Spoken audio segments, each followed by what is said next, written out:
Welcome back, everybody. Scoundrels in a Cantina. We are ready to go over NFL Week 4 action. And my goodness, another crazy week of football. We've got teams that are dominating. We've got teams that are just stinking up the joint. And, of the three of us, you're going to find out whose teams are going to be sitting on the couch during playoffs and whose teams are not. Two out of three are going to be on the couch for playoffs, Logan. I can tell you right now. Yep, we're going to get into that big time. As always, OldManLogan, your host. I am here with Sturmboch and Bones. What is going on, fellas? How are we doing on Tuesday evening? Are we ready to talk some football? I'm ready for football. Let's do it, man. We got a lot to talk about. Let's get into this shit. We do. It was a wild ass week in the NFL. It's been a wild season so far. So far it has. But again, we give credit where credit is due. Every week somebody gets bragging rights, and for the second week in a row. I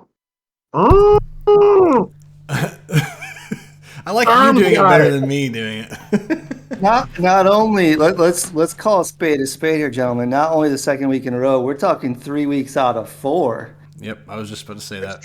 That's true. He's murdering us, man. So this is really the Sturmboch show, and I just provide color commentary. He's 13-3. That was impressive. I got to say, because I thought this was a hard week to pick games too. There were a lot of games I thought were toss-ups, so I just got lucky. Yeah, there were some picks that as every week, there's some picks I should have known better. I should have went with my first, like the Buffalo. I mean, we're going to get to it, but the Buffalo game, I should have picked. It was in Buffalo. I shouldn't have underestimated Josh Allen and the Bills, and I'm not going to do that again. But let's get into it. We had the first game that was on the slate. It was Thursday night. We had the Lions at the Packers. And again, this was Thursday night. All of us picked Detroit except for Bob. Do you guys watch this game? I did watch some of it. Any thoughts on it? I watched it, and the Detroit Lions are for real. Yeah. The Packers' reign of terror is over. Yep. The final score, that wasn't even really indicative of what happened. At halftime, it was 27-3. It was. The game was over. Packers were terrible. Lions just destroyed them. And they let him. David Montgomery, 3 touchdowns and 120 yards. They sacked Jordan Love 5 times in that game. They controlled both lines of scrimmage on both ends of the ball. Yeah, it was a beatdown. It was another coming out party. Beat the Chiefs in prime time. Now they beat the Packers in prime time. And given the state of the NFC North, it's finally in 30 years, first time in 30 years, it looks like it's definitely the Lions to lose unless something crazy happens. I did say the beginning of this podcast, I thought Detroit would win this division, and so far, they are as advertised. I mean, they ran for 211 yards on the ground in total. Goff did throw a pick, but Jordan Love, that offense, it's like there'll be a game, and I don't even want to count the Saints game. Like, Carr went out, and then they scored, I don't know how many unanswered points and came back and won the game. He played well in that second half, but we're just not sure about Jordan Love yet. And the offensive line, what did they allow? Like 10, 11? Sacked 5 times, and I think it was like 11 quarterback hits. Yep, and don't forget 8 tackles for loss. So, they were just, they stuffed the Packers. They really did. 27 yards of total rushing offense for the Packers in 4 quarters of football. Oof. Yeah, that's not pretty. No, that's not pretty. Did you watch the game, Bob? I did not. I didn't get to see this one. Thankfully, I didn't because it sounded like it was pretty one-sided. But I don't have much to say about it, though. You're right, Logan, about the Pack. Realistically, the Packers should be 1-3. They should have lost that Saints game, and the Lions, 4 games in. They have essentially a 2-game lead because they now have a tiebreaker over the Packers. Mm-hmm. Bears 0-4, Vikings 1-3. And I think the Lions are they're going to run away with this thing. And it's Detroit's division to lose. Yeah. The big thing Barring is some significant injury, the Lions have this thing. They already pretty much have it wrapped up. Yeah, it looks like they're the real deal.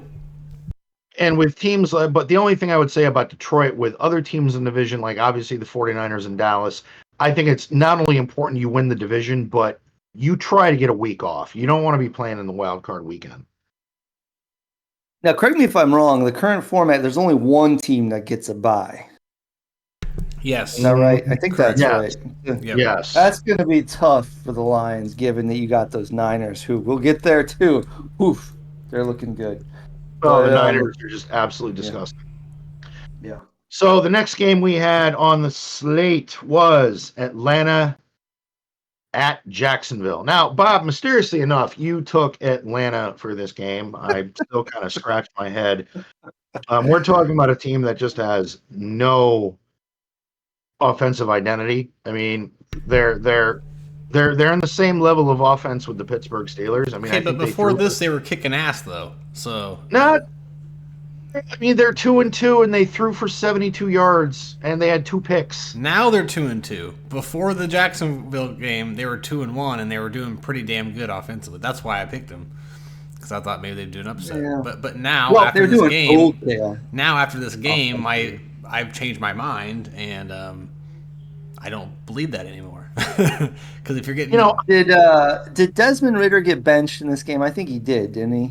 But there's nobody else who has any passing yards. I see. I thought Ridder got benched. No, he didn't. I don't know because he's the only one that has any passing stats in the entire game. But I don't even think it was so much Jacksonville's offense because I felt Trevor Lawrence play. I mean, he was 23 of 30, 207, a touchdown. I mean, decent numbers. But dude, the defense for Jacksonville came up big in this game, and that surprised me. Did they had a touchdown, didn't they?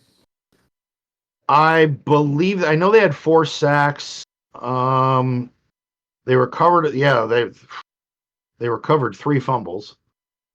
Yeah, they had a pick 6. Yep.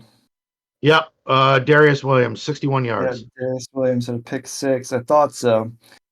Yeah, I'm not surprised by the result.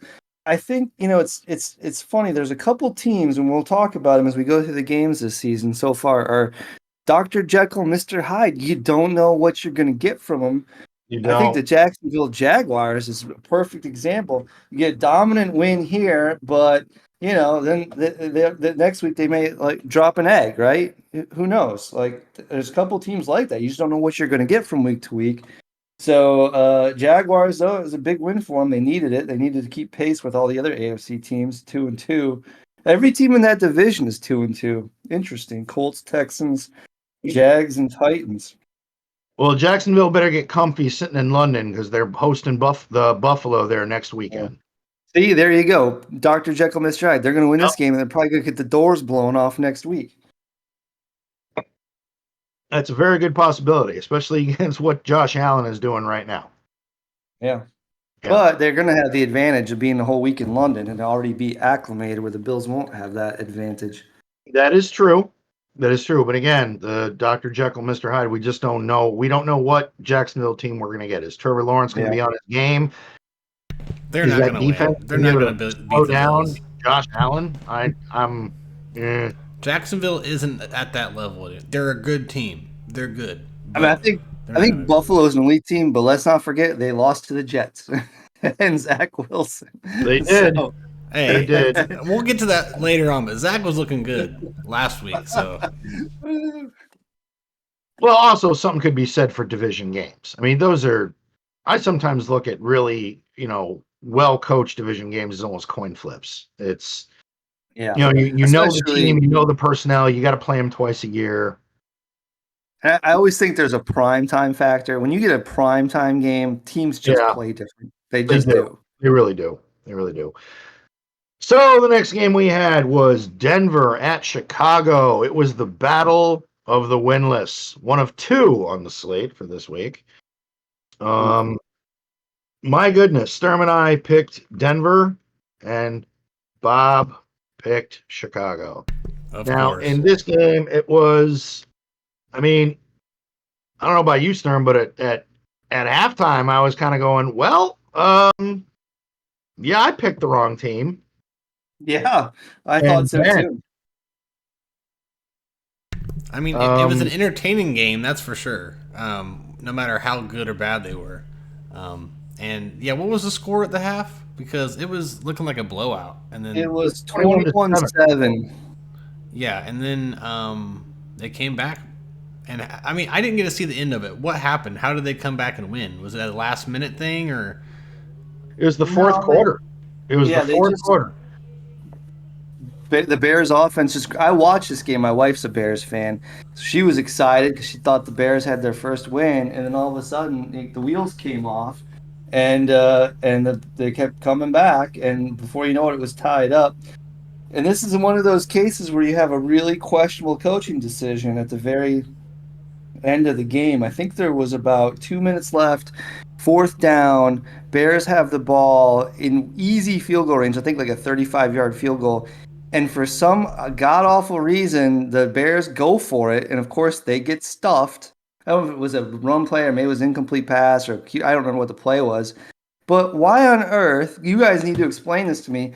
With 2 minutes left in a tie ball game and an easy field goal, why don't you take the points? I don't This get was it. a big talk on a lot of the sport outlets that covered this game, and I didn't get it either. You take the points. Yeah, I don't get it. You take in that situation. You take the points. That I have no explanation for that. That was, but also what didn't help Chicago is the fact that Justin Fields in the first half was 16 of 17 for 231 and 3 touchdowns. And then the second half happened and he threw 1 touchdown and 1 pick, and he didn't have that many more yards. I mean, he threw for 335, but pretty much almost everything he did was in the first half. Right. He was And, unstoppable in the first half. yeah. And I don't know he what was. happened. It's one of these teams, they're a young team, young quarterback, where I don't think that they know how to play with elite. And they just kind of probably took their foot off the gas, and that's when shit happens. And it really was. It was a tale of two halves for Chicago. They came out firing on all cylinders, and then I don't know if it was Denver's adjustments. I mean, I actually kind of get, and as much as I hate it, I got to give Russell Wilson some credit. 21, 28, 223 yards, 3 touchdowns. Not not a horrible day at the office for him. good job, Russell? You're the best of the worst, buddy. Keep it up. And it's just sad. It's sad for Chicago because, man, in that deal that they got DJ Moore, I mean, that man was a beast in that game. 8 for 131 with a touchdown, longest of 29 yards. He was targeted 9 times. I mean, that's production. I don't know what else you can say. I think Chicago is going to be probably looking at another good draft pick.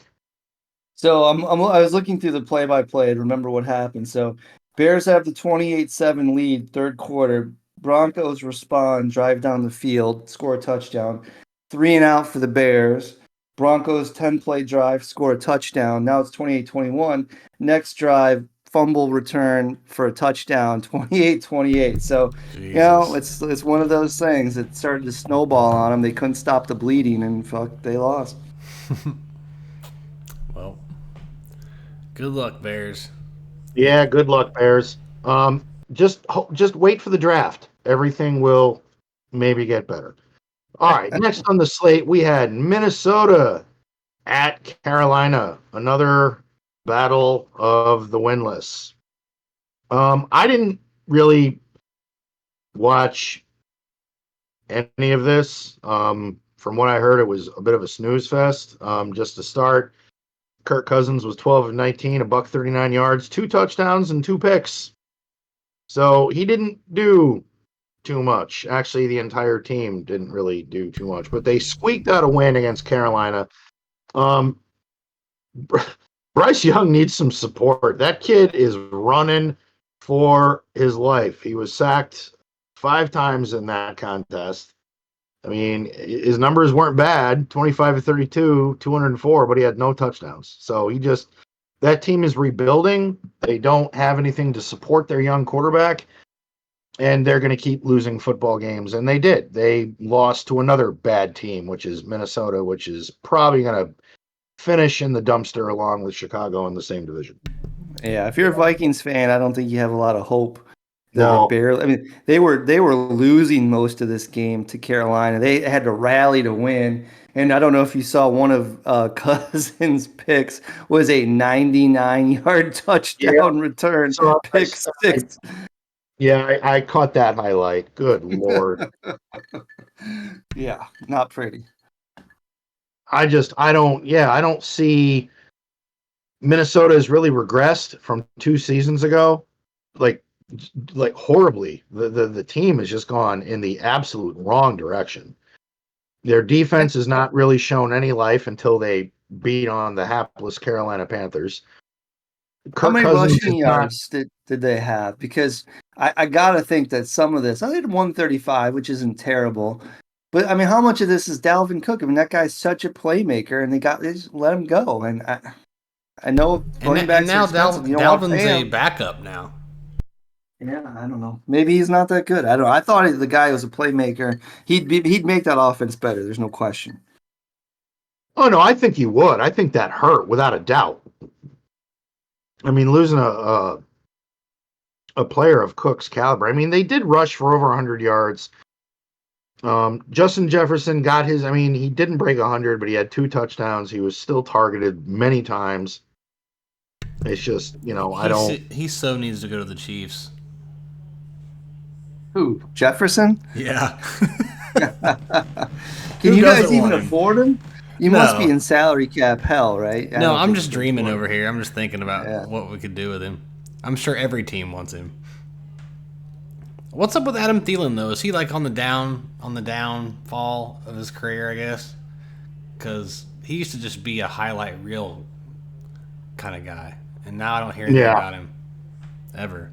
Like he had 1 reception, I think, or something like that, and I never hear his name anymore. But he's on the Carolina. I think he had a touchdown or 2 in this game, and no, I thought. Oh, that's rushing. Look at his receiving stats. I think he's got a touchdown. Oh shit, he went off. Okay, I see now. I was looking at his rushing. No, he did great. Okay, I take all that back. Sorry. Yeah, no touchdown. I thought he had one, but he's getting older now. I think he's probably approaching mid-30s, and he's never a fast guy to begin with. He's like the possession guy. The guy's got amazing hands. Put up some good years in Minnesota, but yeah, he's on the back 9 of his career, no doubt about it. Yeah. He kind of reminded me of Christian McCaffrey. Those two always remind me of each other. But, yeah, Minnesota's disappointing me, man. I might have to quit picking him all the time. Yeah, same here. So, next on the slate, we had a big AFC North division rival game. We had Baltimore going to Cleveland. Now, real quick, guys, we all picked Cleveland. Now, I wanted to ask, because I can't remember from the last podcast, did we know that Deshaun Watson was not playing in this game? We did not. I don't even think there was a hint that he might not play. I don't remember that at all. No, there was no. While we did not get this, which goddamn Sturm could have put you at 14-2. Dorian Thompson-Robinson is behind center for Cleveland, and let's just say, homeboy is hot garbage. He was 19 of 36 for $121 and 3 interceptions, and he was sacked 3 times and hit 8. Yeah. That is like, you can't get any worse than that. The running game, that potent Cleveland running attack was held to under 100 yards, and they only had 121 yards receiving. This team was not ready for this. After losing their running back, and now Deshaun Watson didn't play, although he is expected back. It was a shoulder contusion from what I'm reading right now. They'll probably fix some things, but goddamn, I didn't see this coming. And Lamar Jackson didn't look good, man. He had 2 fumbles. He had 2 touchdowns, but he had 2 fumbles. He did too. He did have 2 fumbles. Yeah. I mean, come on. I mean, I know he had 2 touchdowns, but he only had 186, and maybe he didn't need to play like that. But I don't know. I feel like this game might have been different if you would have had Deshaun Watson there. I caught Oh, it some. would have been. Yeah, it would have been a completely different game, but I did catch some of it. I feel like Baltimore was playing very efficiently, methodically. I mean, they did score 28 points. I mean, and yeah, 3 interceptions. You're going to get, hopefully good field position and, score points off turnovers. But Lamar Jackson, 15 of 19. Yeah, he lost the ball twice, but he did throw for 2 touchdowns. He ran for 2, and he was only 9 for 27. Do we have the stat of how many points they made off those 3 interceptions? Where to see that at? I imagine they probably that was probably quite decisive. I'm gonna guess. Yeah, I mean, I get you. I don't know, but I bet you they got 1 or 2 touchdowns. None of those interceptions were for a touchdown. None of them, huh? Nope. No, well, not a pick I don't six, mean a but pick did they six, lead but I to mean, points? yeah, did they lead to points? I don't know. Points off turnovers, that I can't say. I'd have to go to a different stat site. But I don't see that. Was there a pick I'll six? I mean, yeah, obviously, probably points were scored off turnovers. Any football team in the NFL is going to want to do that. But, yeah, Baltimore looked good. Cleveland, not so. What are you thinking, Sturm? Were we putting Cleveland on a pedestal a little too quickly? No, I think this game had so much to do with the fact that Deshaun Watson didn't play. I do think that you got a little bit of, again, Dr. Jekyll, Mr. Hyde with the Browns. Yeah. They've looked good in their wins. They've looked not so good in their losses. This one looks atrocious, but when you don't have your starting quarterback and your backup throws 3 picks, yeah, I mean, what do you expect? The Ravens didn't play, lights out. You look at their stats and there's nothing that jumps off the page except for the score of 28-3. This is an early season game. I think the Browns, I don't think this is going to be, this isn't defining their season at all. I think they're going to be in the mix in the AFC North, especially if they get Deshaun back. I'm not sold to Deshaun's, Mr. Superstar, but he certainly can do better than 3 picks and 120 yards passing. I was going to ask, who the hell is Dorian Thompson-Robinson? Has he been on the team? Is he a rookie? Who is he? I think he's a rookie. Yeah. I think he's a rookie from UCLA, if I remember correctly. Never heard of the guy. Well, welcome to the NFL, son. You just threw 3 picks. Yeah, right? So, no, I agree with Sturm, though. I think they're actually going to be really good going forward. I mean, that game is kind of like a Jets predicament. You went from a really, really good quarterback to someone we've never heard of. At least, the Jets had Zach Taylor or somebody, but I think it's just that. I think if the Jets have a better quarterback, they would win games almost all the time. And I think that's the same thing with Cleveland. They need a running back. They have everything else. I mean, the Jerome Ford guy, he's pretty good. He's filling in. They brought back Kareem Hunt. And that defense is stout, man. They're going to play some hard-nosed football no matter who's playing on offense. So I think it's just, they're missing their quarterback. That was the only problem there. All right, next we had Cincinnati at Tennessee. Now, we all picked Cincy except one fellow. Finally. Bob Stradamus or something like that. Bone Stradamus. Whatever the fuck Bob you call works it. Too. One person picked Tennessee, and again, I watched the highlights of this game. I did see some of it on Red Zone. Dude, so I watched this entire game. I loved it. It's time. You need to rest Joe Burrow. That man cannot push the ball downfield. No, like anybody that tries to say, no, Joe Burrow's just in a slump. It's not his calf. Bullshit. That man has no zip on that football. You guys, he doesn't move in the pocket. He stands there and he either throws it. Yeah, because his calf is shot. Yeah, like let the man sit down. I mean, this is insane. They've had 3 offensive touchdowns in 4 weeks. And wow. You guys are going to roll your eyes at this. Cincinnati. That's Cincinnati. Yeah, that's crazy.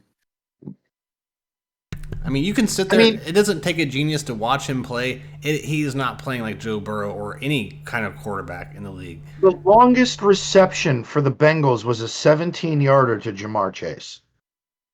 17 yards. 2 seasons ago, Joe Burrow was launching it downfield and Jamar Chase was catching it. Yeah. And he was putting dimes on him. I don't like the guy, but he was diming it. It could be, 40 yards down. It could be 20 yards. It didn't matter. It could be off the sideline. It did not matter. He's throwing dimes in their hands. And he's over. Did he not check down the whole entire game? The last 2 games. All he's been doing is checking down and throwing towards the sideline. And and even Chase is dropping them though. I'll give him that. Like Chase isn't. He's dropping a lot more drops this year as well. But no, Burrow he's looking bad, and that's just not me hating on him. That's just being the truth. Like it's horrible. Like who's the backup? Is he that bad? I mean, anything's better than this. Who is the backup? That's a good question. I don't know how to tell that either. But I mean, even with that being said, Jamar Chase had 7 receptions for 73 yards. But yeah, but I think Cincinnati is just trying to. I think they're banking on at some point his calf is going to be better, and then Joe Burrow is going to go out there and just light up a scoreboard, and it's not happening. And you're 1-3 in a competitive AFC North, and they're now in the dumpster. I mean, for Christ's sakes, the Steelers have a better record than they do. That's saying a lot. So, and it's not like Tennessee lit it up. I mean, Tannehill. Well, hold on. I got a take about Tennessee. Okay. Now you look at this stat sheet for Tennessee. That is fucking Mike Vrabel football right there. That is efficient. That is Derrick Henry running the ball effectively. Little douche trickery, throwing for a touchdown. Ryan Tannehill did have a pick, but he was 18 for 25 for 240. Very efficient. He spread it out a lot. Yeah, they did. They spread their run game out to 173 rushing yards. That is vintage Tennessee Titan football. Now, if they play like that, they will win some games. But over the past 3 weeks before this game, Tannehill was throwing picks. Derrick Henry was ineffective. They weren't running the ball well. They were fumbling the ball. Now we're in week 4, and I'm wondering if Tennessee is starting to play true to form. Well, another example of your Dr. Jekyll, Mr. Hyde. You don't know who you're going to get from Tennessee. Are you going to get Good Ryan, who plays a game like he did last week, or are you going to get the one who throws 3 picks and loses a game for a team? Oh, also, didn't Derrick Henry throw a touchdown? I said that. Yeah. Oh, okay. Did you? I think it was in the half or something, or in the game or something like that. It was pretty embarrassing. And the Bengals, they're like really they're 1 game away from being 0-4, and that game that they won was not. They didn't blow anybody out, so they're looking terrible. I get it, it's the Joe Burrow show, but it's more than that. I mean, the team is not just Joe Burrow. You'd think they'd be able to do something, but especially Tennessee is not a world beater. They should have been able to grit out this game. Instead, they lost by 24 points. 24. That's crazy. I would not pick Cincinnati as long as Joe Burrow's in there. He's showing no signs of being able to. I don't know, man. It's just he does not look like. I've watched him play a lot since he's been there. It's not the Joe Burrow everyone knows. So I'm not picking him until they. Yeah, I don't think it's looking good. What do you got? I mean, if he keeps playing, is it going to get better, or is it going to get worse? I think at this point, I mean, you just paid this man an ungodly amount of money. The fact that he's still out there, I mean, look at the stats, don't lie. The man, and the footage doesn't lie. The man has no power off his back leg to get that ball down the field. He doesn't have it. Really look at that stat. 20 out of 30. That sounds like a great game, right? For the most part. 20 out of 30. 165 yards. That means all he did was check it down for small yardage. Yeah. And his offensive line is not helping him. He's still being sacked at a dangerous pace. And guess what? And he's doing the check down because he doesn't have the strength to chuck it down to Jamar Chase the way he used to. Before the season started, Bengals were going on about how the Chiefs are screwed. They got Orlando Brown. They won free agency. And now I'm seeing fans saying, oh, wait, Orlando Brown does suck. He's not as good as everyone gives him credit for.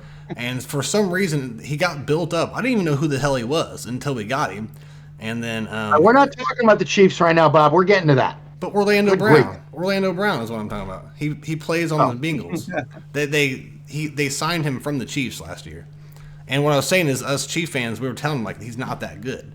And they thought they were one. Anyways, that's all I wanted to say. All right, so the next matchup was, it was a good one. There were fireworks, there was scoring. It was an exciting game. I know on Red Zone, man, this shit popped up a lot. It was the LA Rams at Indianapolis. Now, for this pick, it was the wife and I picked Indy, and Sturm and Bob, you picked the Rams. And all right, man, you know what? Here's a hot take for the Rams, and I need to stop. I need to actually start paying more attention and looking at this team. So let's break this down. Here pretty soon, they're about to get one of the most explosive wide receivers in the NFL back on their roster. This past game, a rookie, Puka Nacua, had 9 catches for $163 and a touchdown. He was targeted 10 times, and his longest was 32. This kid is lighting it up. He is embarrassing veteran secondaries in the NFL, and this kid is a rookie. This team is not lying down. Matthew Stafford is just doing everything he can. The run game under Kareem Williams, 25 carries, $103. Man, can you imagine what this offense is going to look like when Cooper Kupp gets back? And they're 2-2, and they're still holding their own. So I never heard of this kid. Is he a rookie? Yes. And what round was he drafted in? Do we know that by chance? I can look that up. I don't know that, but I can tell you this: he's from BYU. Last year, as full year at BYU, he had 44 catches. 5th round, 177th pick. He had 44 catches last year. I think this year he already has 39. He's got 39 receptions for 501 yards. He's averaging 12.8 yards a catch. Yeah, he had one. That's a first down per touch. His first game ever, which was obviously week 1, he had 119 yards. That's hard for a rookie to just come out and do, and he's doing it every week. And he was a 5th round pick. Yeah. Yeah, and they're about to, let's really look at this. They're about to get Cooper Kupp back. I think the Rams could potentially not be a pretender, but could be a contender. Yeah. Yeah, I think Kupp's overrated. I also think he's on the down end of his. I'm not saying he can't give some production, but I don't know about him. He's a Dr. Jekyll and Hyde kind of player as well. When he plays, he's very good. Yeah, he plays. He's good. The last 2 years have been marred with injuries, but we'll see if he can return to his normal self. And if you look at it, when Cooper Kupp was the most successful, who was running routes on the other side of the field for him? I don't know. Odell Beckham Jr. Yeah. And now you've got a rookie and Puka Nacua who is just running all over defensive secondaries, making catches, making plays. Now defenses can't just, and this is, I think, Bob, this is where you said you think Cooper Kupp is regressing. I don't think he's regressing. I think in the offensive scheme for the Rams, he was their only option. And secondaries were doubling him, counting for that, playing less man and more zone to neutralize him. Now you've got Puka Nacua coming in. Now they can't do that. That's a good point. Now they're going to rely more on the play action pass. They have more options to go downfield. They're trying to get their tight end more involved. I've been looking at the numbers of this team, and I think when Cooper Kupp comes back, I think they're going to be a force. Yeah, I think you're right. He averaged 18.1 yards per catch this week. Holy cow. Yeah. The kid is fucking ridiculous. Now, on the other end of the field, go ahead. Hold on, his longest catch was only 32 yards, so it's not like he had like a 180 yarder that skewed the numbers. They're all like 28, 19, 18 yards every single catch. It's crazy. Yeah, he's not one of those receivers that had like a $132, but one of his receptions was a catch and go for 70 yards. Yeah, no, not at all. I mean, he had another game where he had 140 some yards. So this is going to be a consistent thing. I haven't watched any tape on him, but I'll probably watch highlights probably tonight on this guy. He can get space. He's fast. Yep. So what's he, like a Wes Welker type? Is he a small guy or is he bigger? He's a smaller guy. I wouldn't say he's huge. Yeah. He just runs very efficient routes. He's 6'2", 205. Which is I mean, he's not like monstrous. No, a great route running wide receiver can almost beat a fast wide receiver as far as like viability. Yeah. Well, look at Jerry Rice. I mean, he was never the fastest guy on the field, but he was always the best. Yep. Yeah. But yeah, I don't think we knew Anthony Richardson was playing, did we? I think we thought, Mustache. No, I knew Anthony Richardson was coming back. That's kind of why I picked Indianapolis. I was kind of buying into the hype of this kid a little bit. His numbers were He's not bad. He's not horrible. Well, I mean, 11 to 25, that's not incredibly accurate. You did throw 2 touchdowns. I mean, so he's just another running back quarterback. He didn't run as much, but I will say for one thing, it's becoming apparent that Indianapolis does not have the offensive weapons to complement this kid yet. They just don't have it. Well, they've got, Jonathan Taylor's going to be coming back in a week or two. That did limit them, yeah. Dude is such a beast, man. That guy is such a badass. Yeah.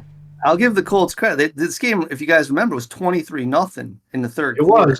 It was. And Colts, Richardson brought him back, took it to overtime, and I think the Rams won the toss, went down, scored a touchdown, game over. So Colts never saw it in OT, but they did. The fact that they were able to rally, I'll give them a lot of credit for that. They didn't give up. And this team is surprising me because this was a team I thought was going to be one of the worst in the league, and they may end up being one of the worst in the league. But they're like the Cardinals. They're not giving up anything. These guys are fighting. Mm-hmm. I'm really enjoying this rookie class of quarterbacks. Not all of them, but C.J. Stroud, Anthony Richardson. There might be another one. They're kind of, they're entertaining. They're bringing something to the table of these teams that were kind of shitty the year before. So, the Colts are definitely someone I'm watching just because of Anthony Richardson.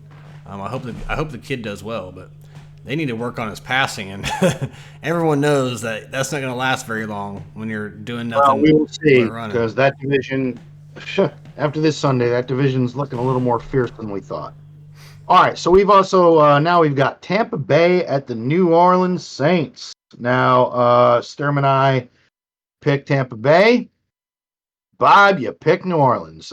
Derek Carr did end up coming back. Didn't have a monster game as the yards were low, but I think the story of this game is Tampa Bay playing good defense and Baker Mayfield give him his credit. Playing decent football.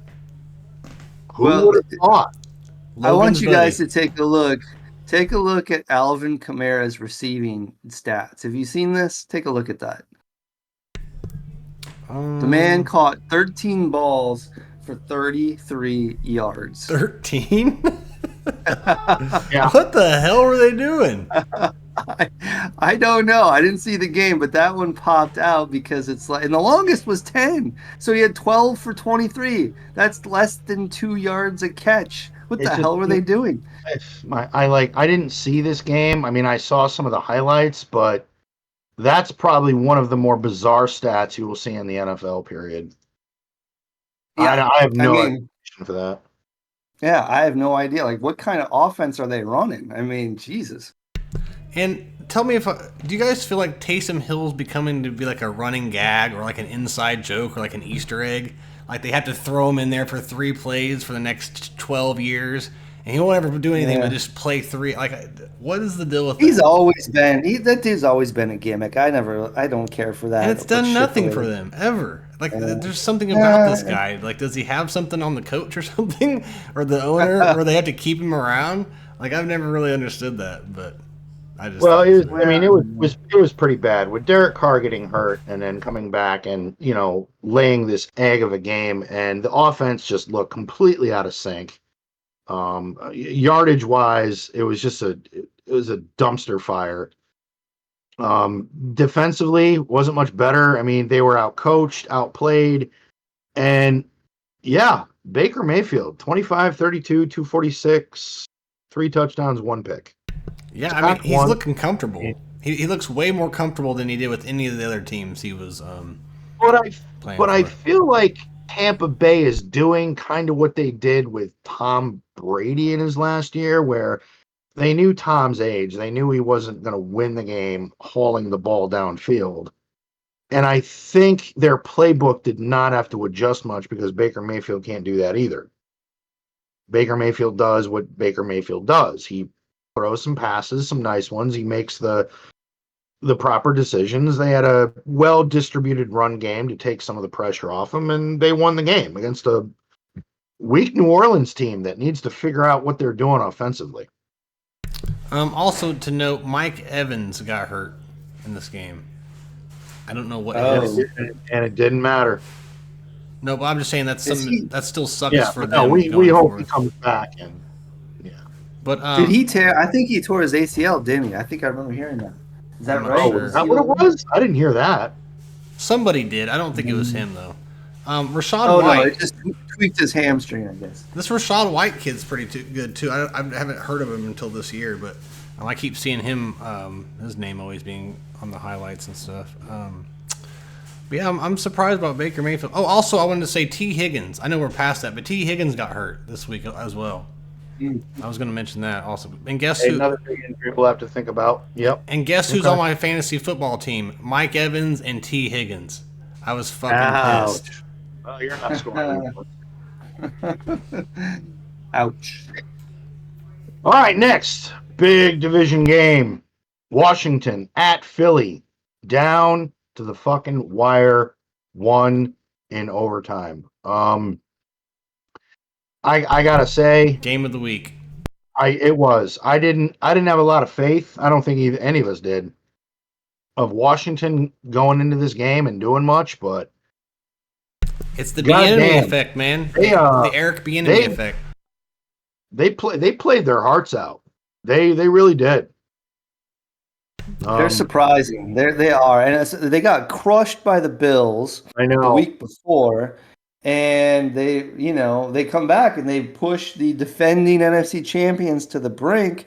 I don't know what to make of it. More should be more of an indictment of the Eagles or praise on the Commanders. I don't know. It was an amazing game, though. You're right. It almost won the game. The Commanders did. Well, again, the Washington hung around, but the biggest issue with the Commanders is it's their offensive line.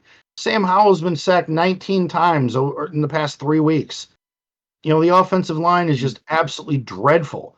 And this is the one game where Jalen Hurts actually started getting the passing game going. And that's been a big criticism of this Philly offense the first 3 weeks, is that they weren't moving the ball downfield as effectively as they were last year. But now you got Jalen Hurts throwing for, 25 of 37 for 319s and 2 touchdowns.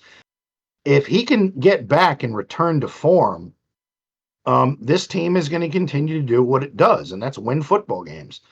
But I do think if Washington can get some of their offensive line struggles in order and not have Sam Howell get the ever-loving shit kicked out of him each week, this team will compete to win some games as well.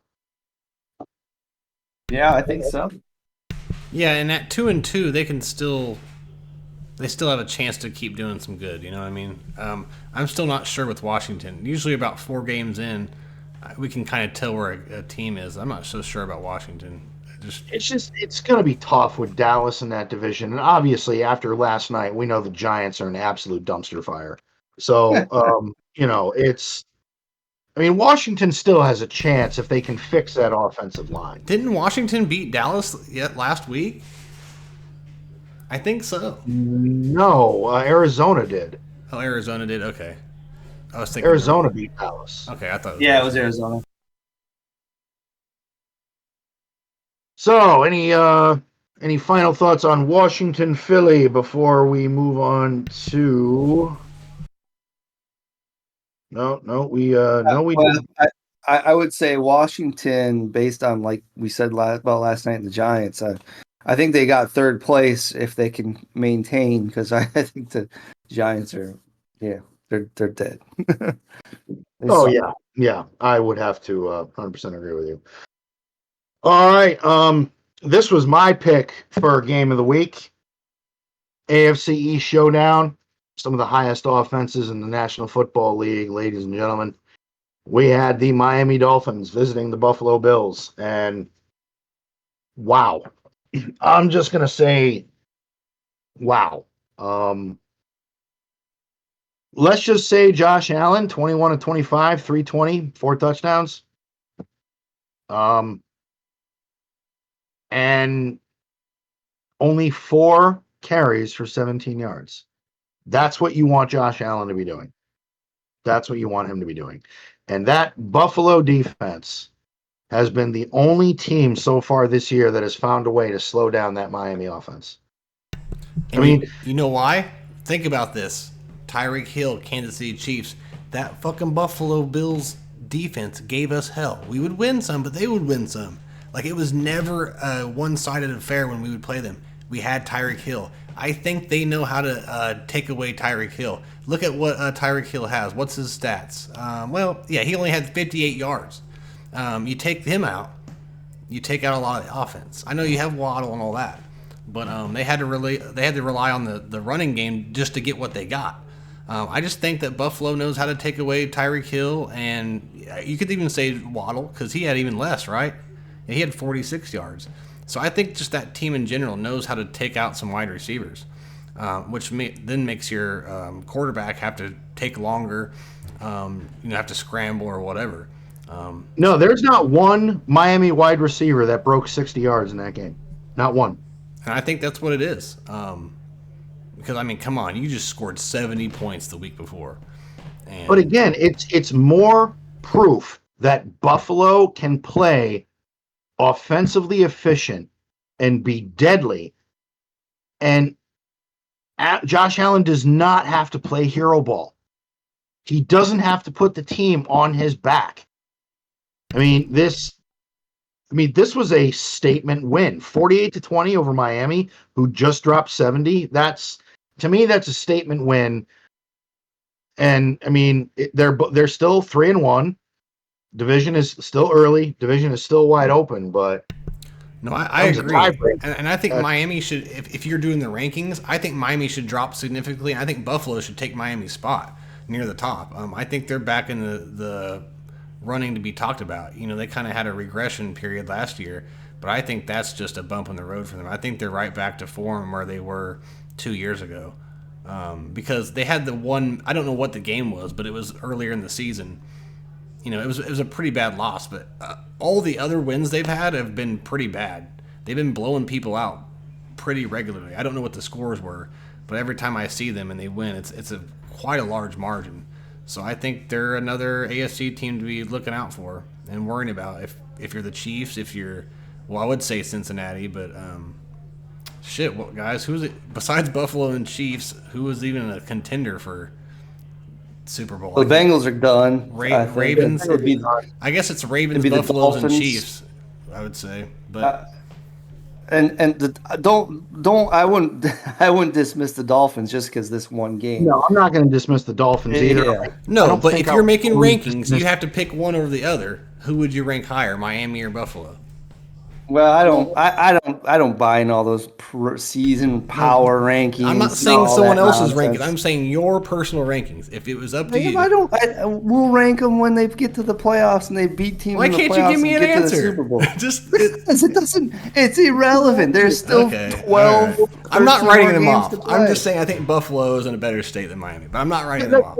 That's one thing that Colin Cowherd does, after every NFL Sunday, the herd hierarchy. And I'm like, dude, get the fuck out. Like, this shit is going to, like, we're in week He's 4. terrible at that, though. This board is going to look like 100 times different in 7 weeks. Right. None of this shit matters right now. We're Once still you get halfway, trying to figure out who's a contender and who's a pretender. right. Once you get like halfway through the season, and then you can kind of see where teams kind of shake out in the playoff hunt. That's kind of how you rank them. But right now, it's like ranking Buffalo ahead of Miami doesn't mean shit. They still play each other one more time down in Miami. They still both have 13 games left. So we'll see how it all shakes out. There's plenty of time left in one game. I mean, look, the Broncos just lost by 50, and then they go and beat the Bears. Now, it's just the Bears, but these are professional teams. One loss is not going to define a season. No, 100% agree. All right, next on the slate. Oh, I can't wait for this one because it's time for some real talk here. So we got the Texans at the Steelers. Fire Matt Canada. Fire Matt Canada. Yep. So I thought, and again, not that I had any faith in our garbage offensive coordinator, but after the Raiders game, I saw a few things that worked. Maybe we could grow on and work on. And no. The second the Houston game started, it was all Houston. CJ Stroud, for a rookie, played a magnificent game, 16-30, 306. They rushed the ball effectively, 139 yards. Nico Collins could not be stopped. 7 receptions, $168, 2 touchdowns. I think by halftime, the Steelers had maybe 40 some odd yards, maybe 50, somewhere in there. Now, Matt Canada was hired in 2021. The Steelers have not had a 400-yard plus game in that entire span. And then at one point, Matt Canada was interviewed and actually said to a reporter, "Our team is not built to come back from big leads." What does that even mean? That means you should be fucking fired immediately. And I'm starting to question for the first time. Well, I wouldn't say the first time. My eyebrow has been raised. But I'm starting to question Mike Tomlin as well, that I'm thinking the entire Steeler organization needs a complete overhaul. Like, I have never seen an offense so predictable, so listless and flatlined, and just no grit, no. And again, there's flashes, and I mean, I don't know. Maybe Kenny Pickett isn't the answer. Maybe it is all Matt Canada. There's so many questions, but I think first things first, Matt Canada has to go.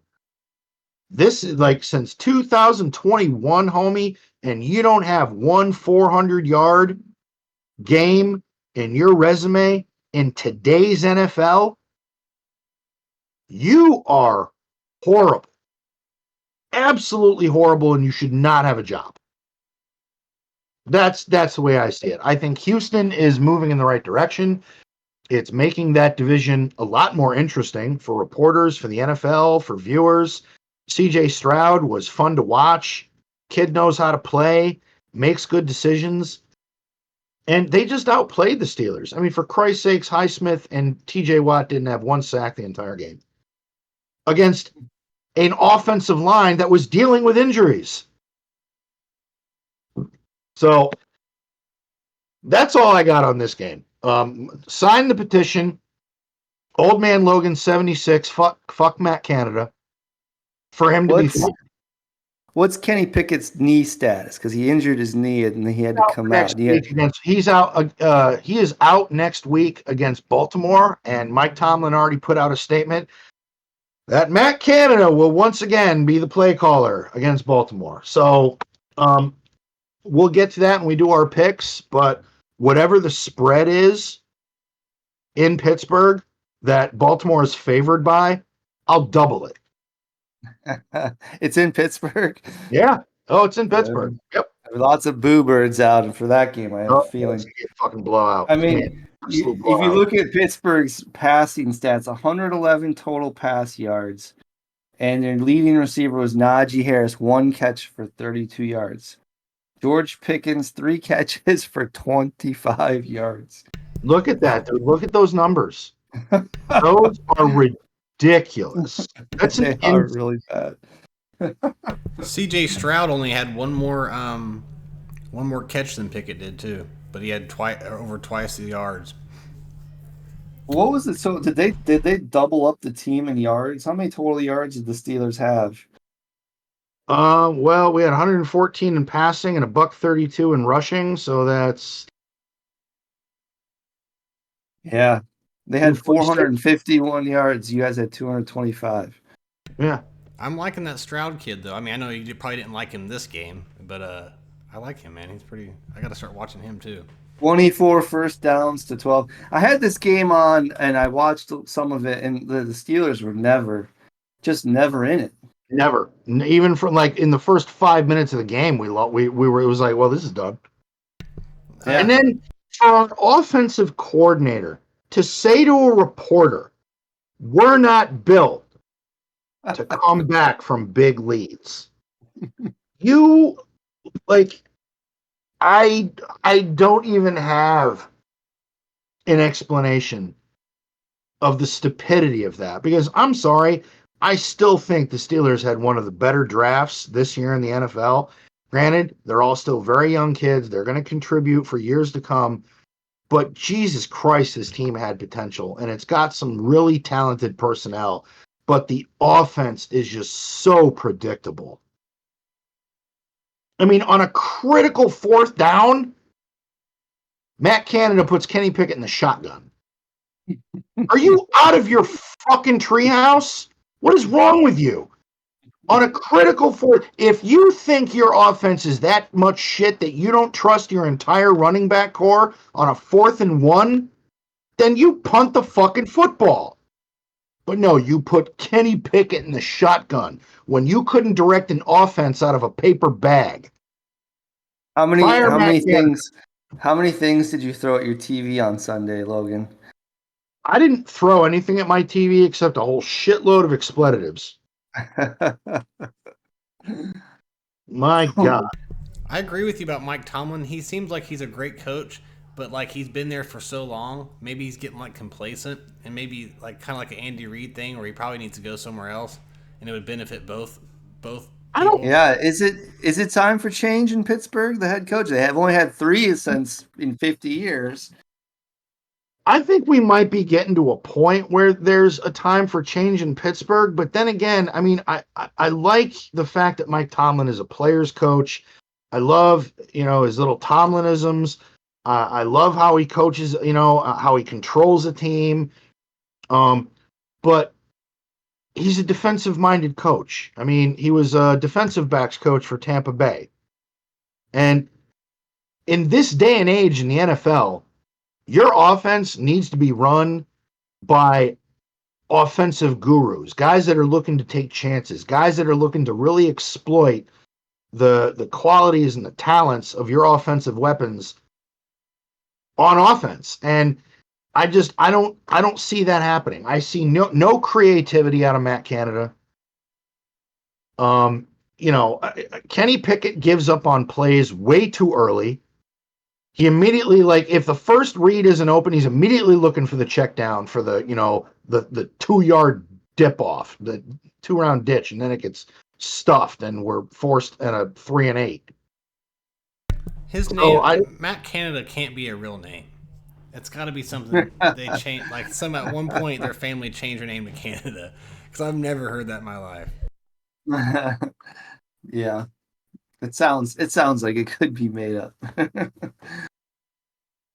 All right, so let's move on, gentlemen. That's my rant on the Steelers. So next up, now we're going to hear for Sturm for a little bit because his team is up. We had at the Los Angeles San Diego Superchargers.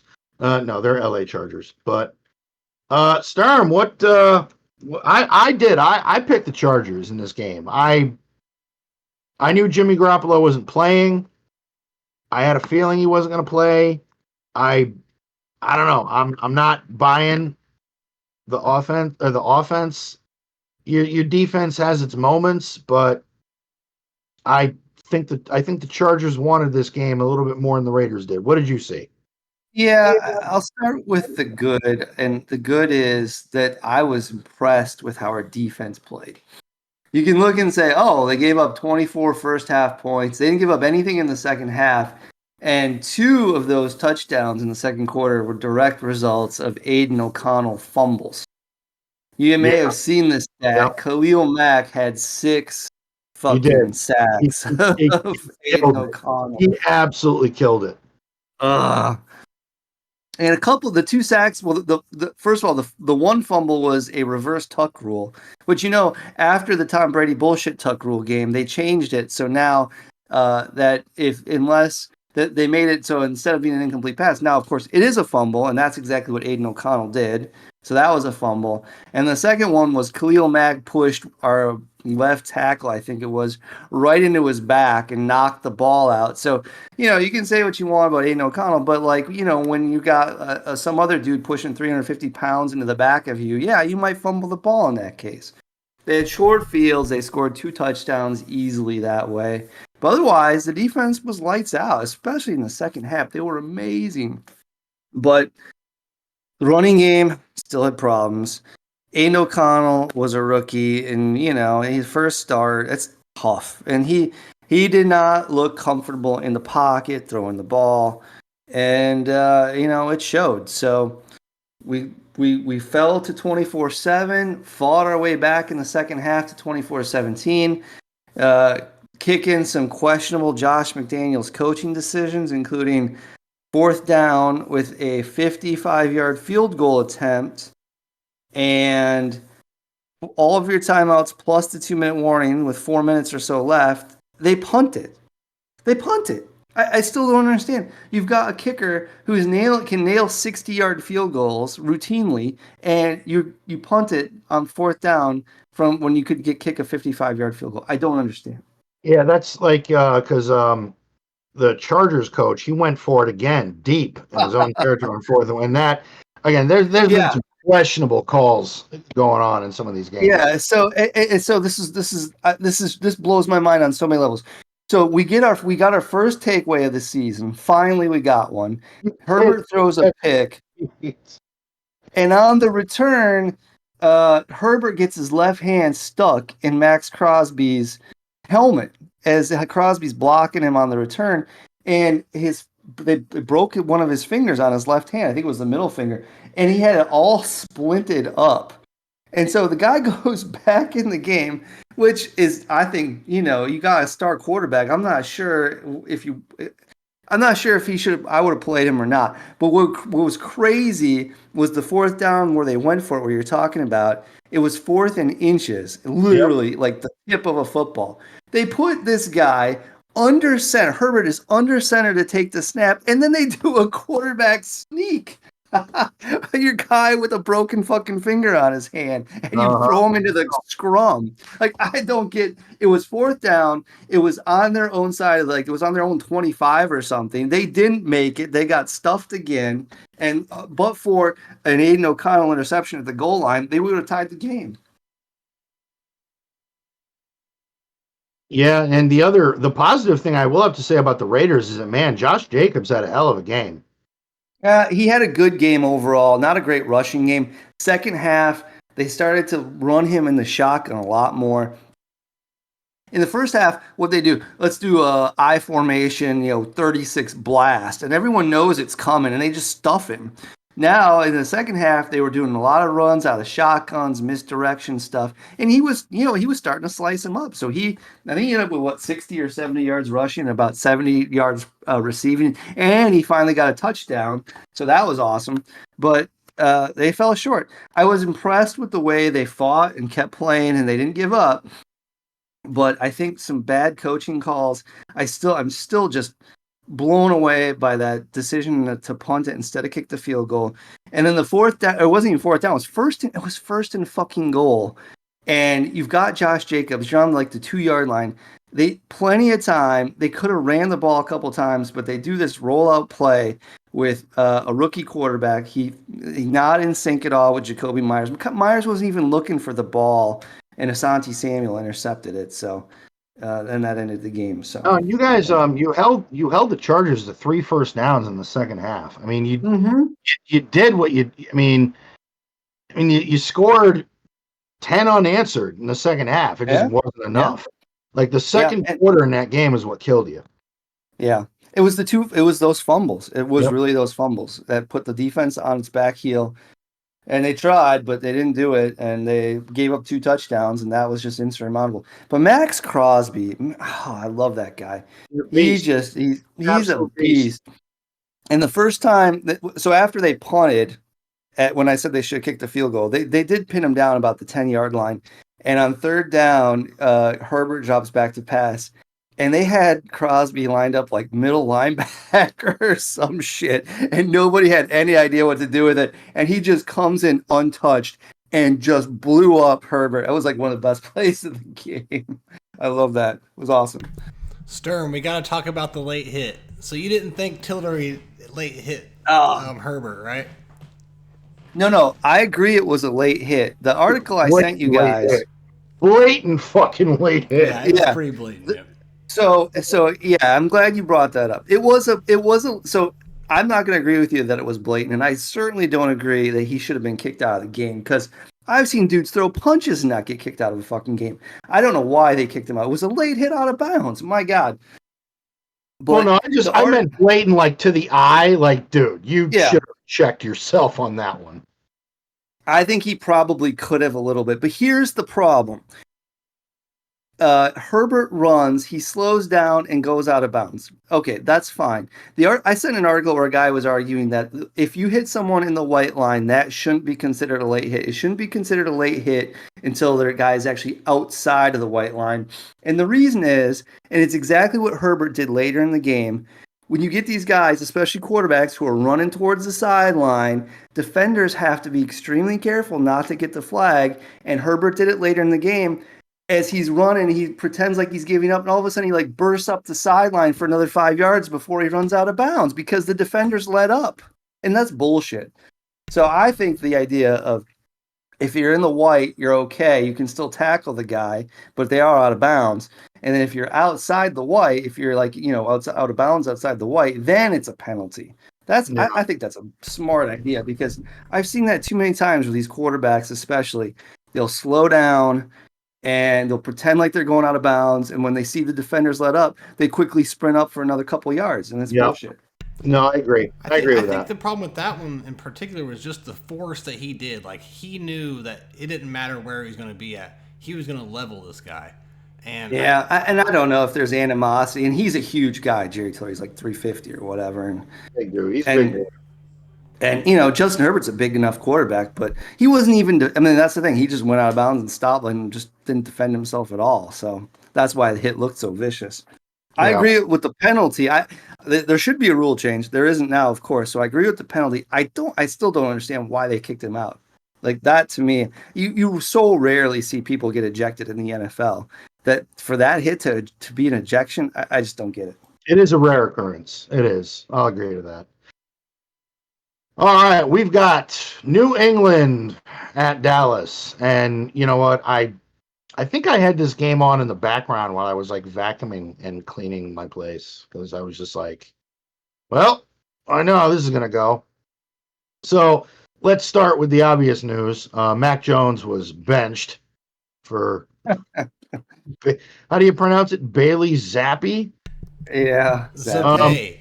It's Zappi. No, it's Zappi. And this is the worst loss, FY, in Bill Belichick's coaching career.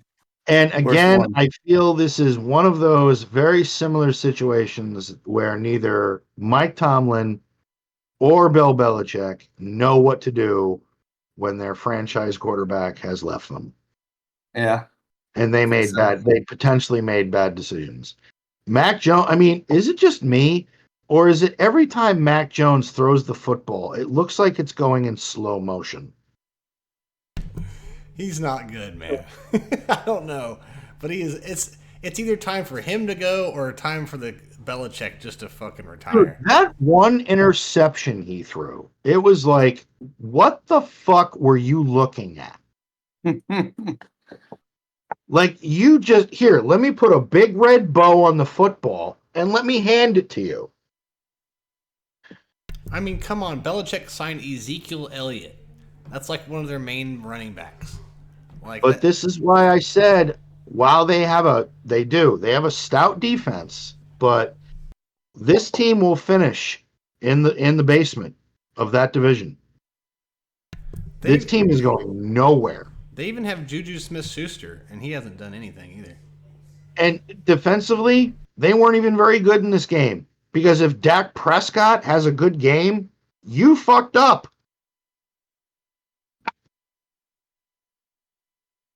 Dallas is Dallas. Their defense is so dominant. That's what keeps them in games. But for some reason, New England's defense just didn't get anything done. I mean, Dallas ran the ball efficiently. Prescott had a good game, 28-34, 261, a touchdown.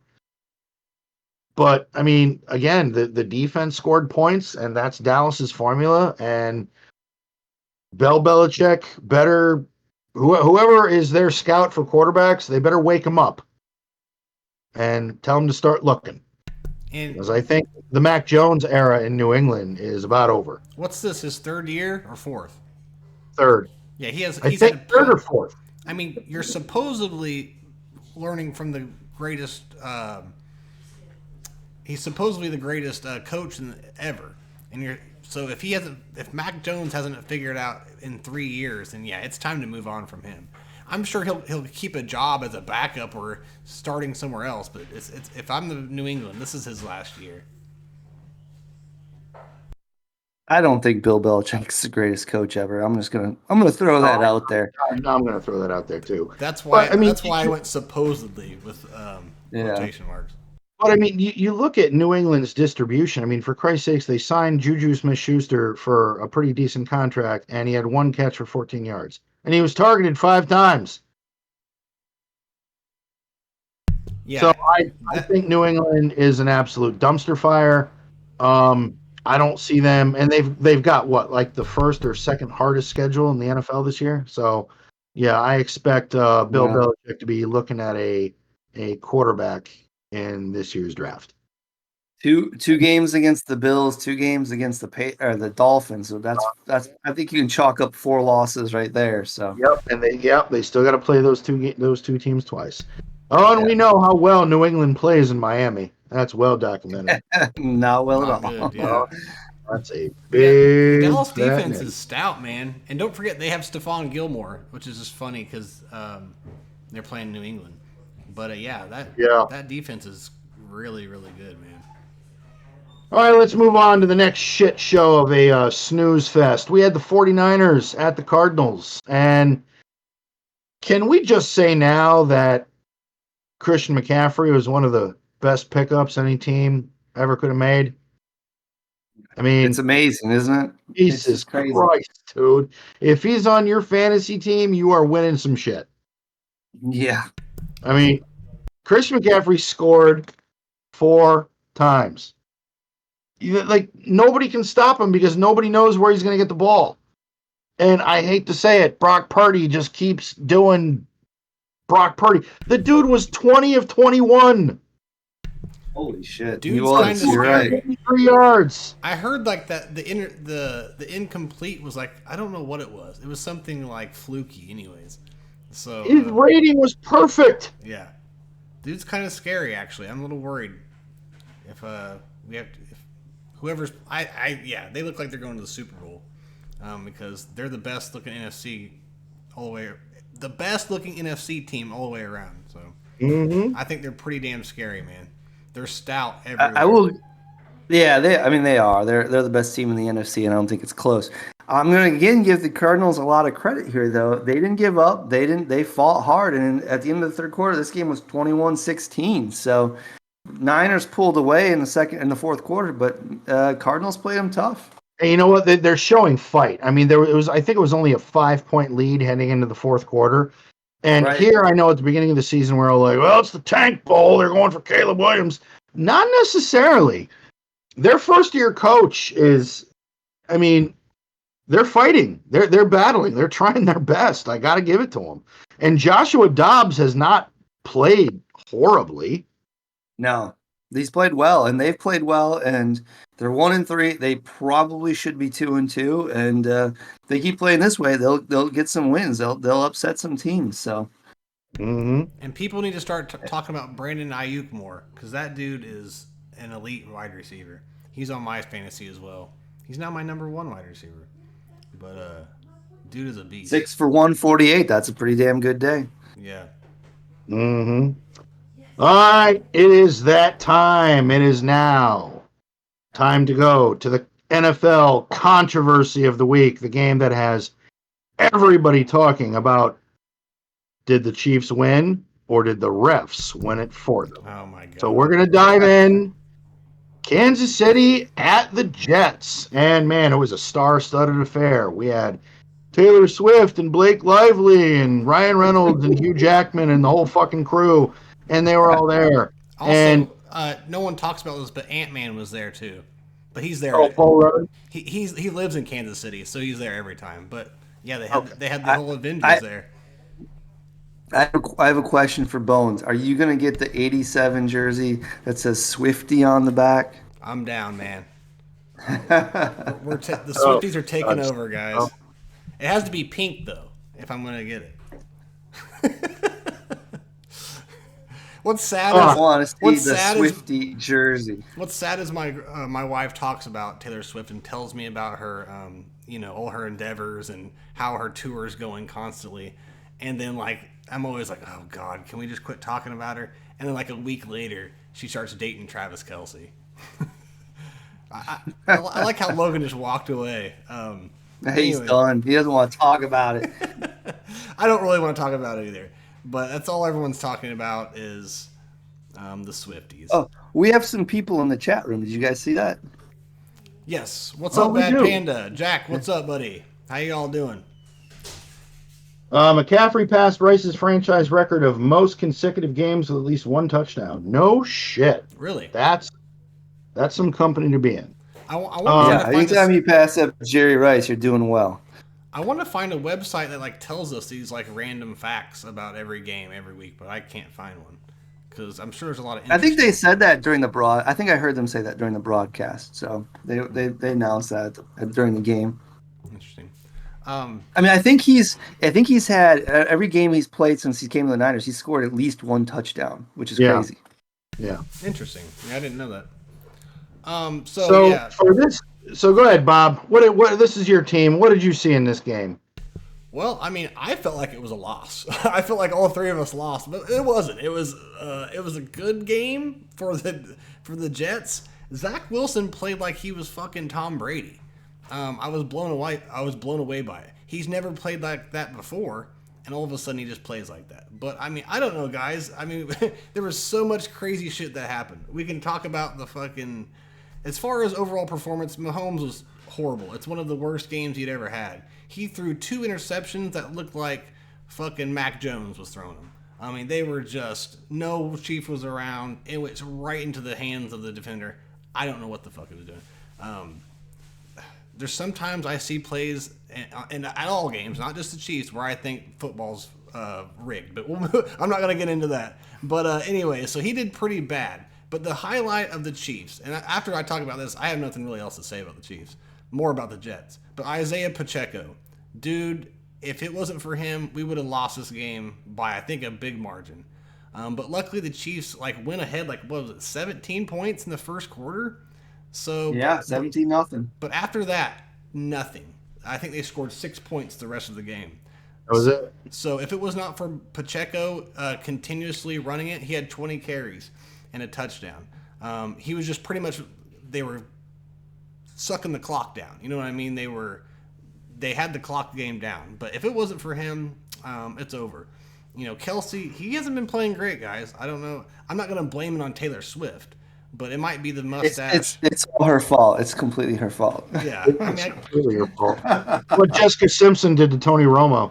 Yeah, ruined him. Don't do it, Yep. guys. Don't do it. I mean, he went from like gangster to like cop, so it's weird. He really went from he was dating like this hot black chick to Taylor Swift. So I don't know, but yeah, man, really, Isaiah Pacheco was our defense didn't play well. You just got smoked by Zach Wilson all night long. Let's go. What Zach Wilson was 28 out of 30 for 245 and 2 touchdowns, and I'm telling you, he was zipping it. He looked good. I mean, did you guys watch this game? I did. Yeah, I watched some of it. I didn't see the whole thing, but I mean, some for sure. there's not much to say to this game. We don't have to spin on it all day because it wasn't that good of a game. The only reason people were entertained by it because they want the Chiefs to lose, and who would have ever thought the Jets would even be that close? But I don't remember when it was. I think it was at the fourth quarter. They stopped us 4th and 1, and Chiefs kicked the field goal, and it was just a defensive outing from there, and Jets couldn't get down. So I will say that our defense stepped it up at the end and won it for us. But at the same time, even though Mahomes lost most of the game for us, he had the running 23-yard play. And I think that there was some holding or something, which has probably happened. They probably didn't get the holding call that Jets should have had. But let's talk about this fucking controversial Sauce Gardner holding play. What do you guys think? Was it a holding call or not? No. It was too. He had his arm wrapped around his head. And that was not. I don't know what MMA footage you're looking at, but no, he did not. And that was 10 yards. No, he did not. If it was 5 yards, that's fine. But he was like 10 yards down with his. Yeah, that was holding. I found this play, an up close view of a video on TikTok, and I saved it, and I must have watched it 15 times. You look. All the contact that happened 5 yards beyond the line of scrimmage. From there, it was spaced running, both players looking and playing the ball. The second the Kansas City receiver was out of position and the pick was made, the flag came out. The flag came out the second the ball was picked. Watch that play, and you'll know it's true. Okay. I'm not saying it was rigged. I'm just saying whatever that ref is doing, he needs to get his fucking prescription changed because that was highway robbery. Okay. I don't agree. Highway robbery. Let's go ahead and agree for argument's sake. Let's say that was a bad call. I don't agree, but everyone else that's not the Chief fans seem to think so. Well, of course. Oh. So. Okay, but no one said anything about the safety. That wasn't a safety. It was almost a safety, but even the guy that they have with the announcers who will comment whether if the flag is right or not. It's just like an old official. I don't know what his name is, but he even said it was a face mask. It was, but it's not a safety because the face mask occurred before the 1 yard line, so it wouldn't have been a safety. There's a bad call. There was something else too. I don't remember what it was. In the fourth quarter, and I know you mentioned this, but my God, it seems like any other time this is automatically called. It's 3rd and 21. Chiefs got the ball, and Patrick Mahomes is standing in the pocket baking a cake. And you blatantly see this Jet player flailing his hands around as he's being blatantly held. But why aren't we talking about the ones that went against the Chiefs that weren't fair? There was also a horse collar called that wasn't a horse collar. Hold on. I'm going to answer that question right now. Because while those were not called, my issue is you have calls in that critical moment of the game. Now, to be fair, Zach Wilson should not have fumbled that ball. The Jets never got the ball back after it was fumbled. So that is on him. However, that game was decided by bad officiating. That's an issue I have. They had 3 quarters. They had 3 quarters to win the game. The Chiefs gave time and time again to the Jets. Also, the Chiefs should have lost. We all know this because the Jets dropped 2 touchdowns in the end zone. 2. Yeah. It was not decided by the refs. They're just mad because a call was decided at the end. But the Jets in the fourth quarter, that holding call, yeah, the refs decided that game. No, the Jets. I don't know, Sturm. What do you think about it? Well, I didn't see the whole game, and I was just watching as you guys were talking the holding call, and I've seen worse not get called. I'll put it that way. I don't know if it meets the definition of the rule, and I'm not probably seeing the best angles because I'm on YouTube, but from what I saw, I've seen worse not get called. So I kind of see how that's kind of perhaps a little bit of a bullshit call on the Jets. Now the holding call, I heard that's even worse. That's the one where Patrick Mahomes had like a huge run. It was 3rd and 21, and then Mahomes just bolted for 25 yards. And there was an obvious hold on the offensive line. Oh my God, the dude would he robbed him and he's out shopping on his credit cards. Yeah, I can't agree with the hold though. But no, I mean the run I can agree with you, but the other one I can't. So real quick, Jack said in the chat, this is the first game of Mahomes' career that he was outplayed by another quarterback, and it was Zach Wilson. Mahomes had never been involved in a game where an opposing quarterback had more completions, more passing yards, and more touchdown passes and fewer interceptions, including his college career. So, yeah, they lost it themselves. It wasn't the refs. Anyways, do you guys have anything else to say about this game? Because I didn't really have anything else to say. I mean, the Chiefs played fucking terrible. They deserved to lose. Somebody in comments said he blatantly held. I'm watching it right now. Now, the holding, again, I don't know. Sturm looked at it too. All the contact I'm seeing, all right, bang. Maybe a little bit past the 5-yard line, but the second the ball is picked, Sauce Gardner is not touching him. He wasn't held, and that ball was uncatchable. Like you can't do it past 5 yards. You can't do that. I see a little bit of contact. My point is they let that stuff go more often than not. Yeah, I've seen worse too. I mean, I'm not going to take anything away from the Chiefs. They did what they had to do to win. They are a very well coached, amazing, talented football team.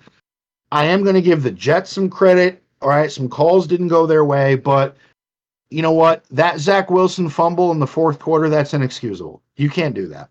After the game that kid played, and you could tell he wanted it. He wanted this game. But you can't make mistakes like that in the fourth quarter. So. The better team won. Let's just all admit it. Oh, for Christ's sake. Yeah, so they've been talking shit, the Jets have, but now we're playing Minnesota, which we'll get to later. But they're talking shit, and I'll wait till we get to that game and tell you what they're saying. But you're playing Minnesota, yay! All right, they're out talking. All right, shit. So the last game on the slate, and oh man, my missus is all ready for this. The Seahawks had a lot of injuries going into this game. I thought maybe the Giants were going to get their shit together, and nope. I'm just going to sum it up with this: that pick 6 by Daniel Jones. Good God, man. What are you doing? Like, what the fuck are you doing? What is this team doing? Is this team really that inept without Saquon Barkley? Or is terrible. Is Seattle better than advertised? Because Seattle's 3-1. Are they better than we think? Or are the Giants that bad? I think the Giants are that bad. I think that might be the case. I think it is. They just seem to have completely regressed from their playoffs appearance last season. They should be 0-4. They got hot for a quarter or a half against the Cardinals. Otherwise, they got destroyed by the Cowboys. They got destroyed by the Niners. Now, the Cowboys and Niners are both great teams, but the Seahawks aren't a great team, and they got destroyed by the Seahawks. The Seahawks are a very good team, and they're Geno Smith, every time I see him play well, he impresses me more and more. I'm still kind of look at him as a bust, but maybe not. Maybe he's turning that narrative around. But watching them just dismantle the Giants, I think the Giants are it's just ugly. It's the ugly. contract curse. And Seattle sacked Daniel Jones 11 times. 11 times in one game. That's like they're lucky they scored 3 points. Yeah, they're lucky they scored 3 points. Was ugly. And I like Brian Daboll. I do. I like watching him get all fired up. He's one of those guys. But man, whatever magic you had last year, dude. It's not happening this year. And you already paid Daniel Jones, so Merry Christmas. There you go. This is what you got to work with. Yeah, what's his cap number? I wonder. I mean, they probably can't move on from him without taking a big hit. I would imagine they would have to eat because there was a chunk of his contract that was guaranteed. Yeah, he just looks when you see him like in the huddle and they do close-ups of his eyes. He looks lost, man. He just looks like he had no idea. He looks terrified. He has no idea what's going on. Nothing, not a thing, absolutely nothing. Yeah, it's gonna be a long year for the Giants. Yeah, it is. Sure. All right, folks, that brings this week to a close. So now we're going to get into our predictions for next week. Anybody, we've got to stop the wave of Sturmboch that is happening here. Somebody needs to step up and get a win here, and it all starts now. So let's get into the first game. This upcoming Thursday, October 5th, Thursday Night Football. We've got Chicago 0-4 at the Commanders. Right now, opening line, Commanders favored by 5.5. Are you making me pick first because I'm the champion? Yep. Champion always picks first. I have the Commanders in this game. I think that short week on the road, Bears are reeling from their loss, 0-4. Meanwhile, the Commanders have played everyone pretty tough except for the Bills, and I think that they will continue that. I like the coaching staff for the Commanders better than the Bears, and I trust Sam Howell more than I trust Justin Fields. So I go Commanders. Yeah, I'm going to go with the Commanders on this game too. While Washington's offensive line is in a lot of trouble, and Sam Howell's been getting the poor kid's been getting his ass beat every Sunday. The only thing that makes me hesitant is if the Bears can get any kind of a pass rush, if the Commanders' offensive line is that bad, what kind of Justin Fields are we going to get? Are we going to get the Justin Fields from the first half of this last game, or is it going to be the Bears? But I think in Washington, they want to keep pace. So yeah, I'm going with Washington in this contest as well. With the points, I might add. I'll take 5.5. I would think so too. I would as well if I were a betting man. Yep. What do you got, Bob? Commanders or Bears? We both picked the Commanders. Commanders are favored by 5.5.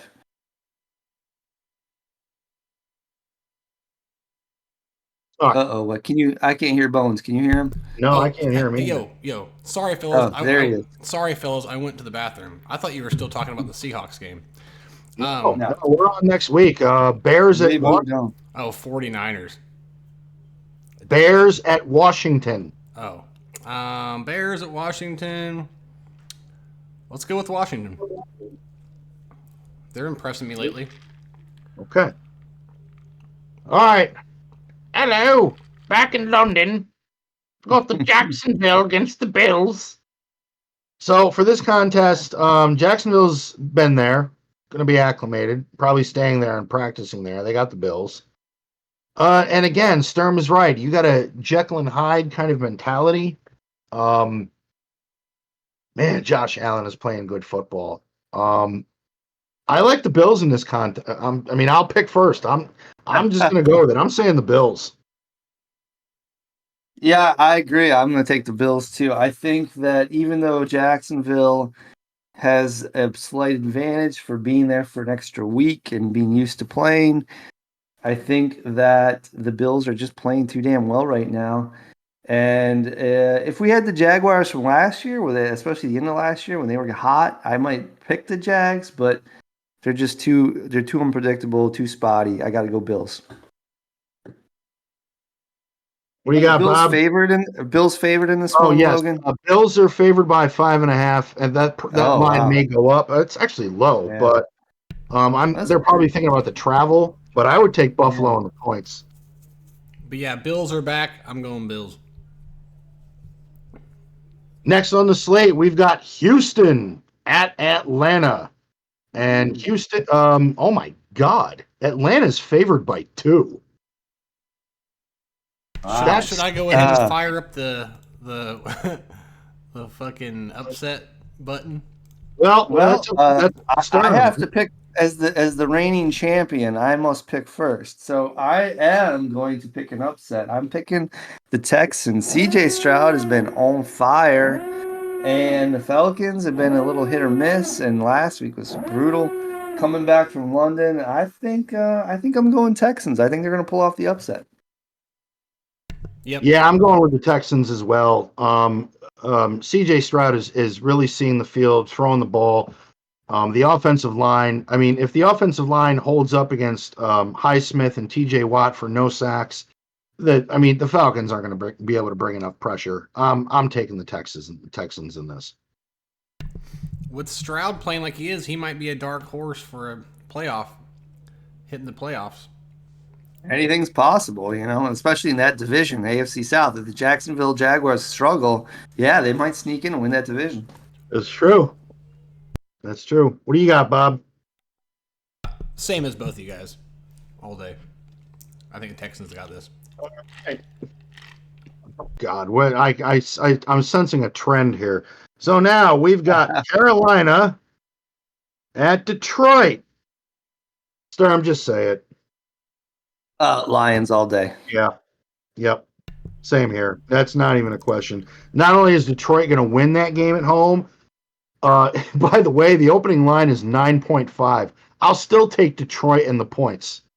That pass rush of For Detroit has become quite potent. I could be wrong, but I think Aiden Hutchinson's at the top. That's top rusher so far. I saw a stat. Dude's a beast. Dude's a beast. So, Bob, does that make you a Detroit fan as well? Yeah, I can't wait to tie with you guys next week. Very well. All right, here's a big division game. We've got Tennessee at Indianapolis. Now, this is a dead even game. This is a hard one. This is a hard one because Tennessee played a very efficient game. Derrick Henry was effective. Ryan Tannehill did just enough that he didn't lose the game. Both teams are 2-2.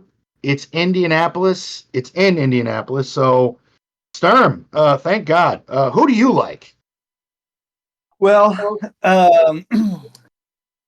I am going Colts on this one. I like the fact that they're the home team. I like the fact that Anthony Richardson has this team. He takes them on their back, and he can do a lot. And they never gave up against the Rams. They were down by 23. They play good. They play well.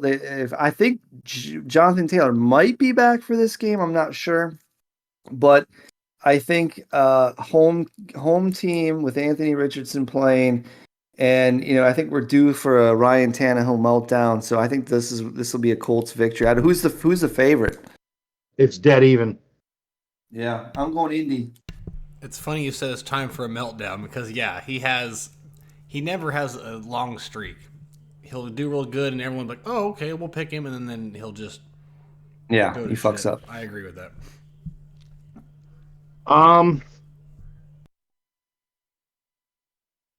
Well, Bob, I would say hit the button just because I'm rooting for the team that is not home. I'm actually going to go with Tennessee.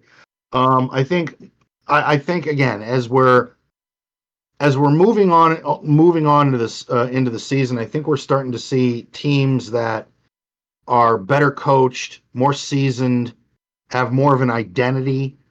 And I think Tennessee is starting to figure that out, utilizing Derrick Henry more, pounding the rock, getting into favorable third down positions with a good third down conversion.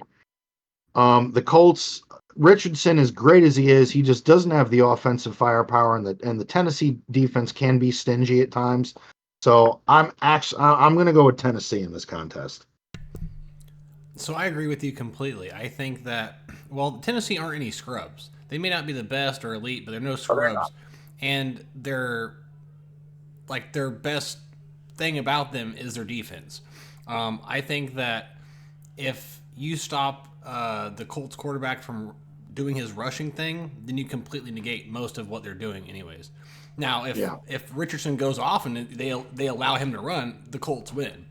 But I'm thinking that Tennessee stops that or puts a blanket on that, and it's enough to win. You going with Tennessee? Yes. He's going with Tennessee. All right, next here. Oh, man, this is a tough one right here. We got the Giants at the Dolphins. Holy shit, Sturm. I mean, dude, if you need a couple minutes to think about this, you let me know. Oh, Miami. Yeah, I mean, if this isn't another 70-point game, I don't know what is it. Yeah, and it's in Miami. They're going to want to rebound. Miami by 11. Yeah. They're favored by 11. Yeah, ouch. And I will actually take Miami on the points. I think after a heartbreaking loss in Buffalo where you were humbled, I think this is just what the doctor ordered for the Dolphins. Go back home, regroup, have a good week of practice. Tyreek Hill and Waddle are healthy again. Get back to doing what you're good at doing. And, yeah, use the Giants as a stepping stone in the right direction, which is pretty much what's going to happen. So I think that's unanimous, all three of us, Miami. Yep. Yeah, for sure. All right, next, we've got the Saints at New England. Now, I think the biggest question here, and I'm not making any predictions, but I want to know what you thought, Sturm, because, again, we do this show on Tuesday, so we don't really know, but is not knowing who's starting at quarterback for the Patriots, how's that influencing your decision? You mean the Saints or the Patriots? The Patriots. We don't know if Mac Jones is going back in. What's the alternative? Who's their backup? Oh, Zappy. Bailey Zappy. Zappe. And he actually played well. Was it last year or 2 years ago? He played real well. I think it was a year ago. Zappy. I think that would be dysfunction if they benched Mac. I mean, that would be serious dysfunction. I'm more concerned about Derek Carr's throwing shoulder than I am about Mac Jones versus Bailey Zappe, because I think if Derek Carr is healthy, I would 100% pick the Saints in this game, but he's not, and that makes a question mark. But gosh, the Patriots have not. I mean, they've only beaten the Jets, and they barely beat the Jets. Otherwise, they'd be winless. So I think I got to go with the Saints. I'm going New Orleans. Yeah, you know what? And for that very reason, because the Patriots just barely beat the Jets and their offense is as bad as Pittsburgh's. I mean, while their defense it can be stout, I think another week off, limited practice for Derek Carr, getting that shoulder healthy, getting that shoulder rested, having a good week of practice. I do. And I think the Saints want to stay competitive in that division, and going to 3-2 is just what they need to do. So, yeah, I'm going with New Orleans with this contest as well. Same. I think Saints. All right. Oh, now my favorite pick, and you know what, Sturm, I will take point on this one. We've got Baltimore at Pittsburgh. So Kenny Pickett is out. Matt Canada is still the offensive play caller, and our backup is Mitch Trubisky. So I'll take Baltimore on the points. I'm going to take Baltimore, too. Couldn't have said it better, man. I'll go with it. I like that it's coming down to that one pick that Sturm disagreed with us on. Either we're going to beat him or he's going to beat us.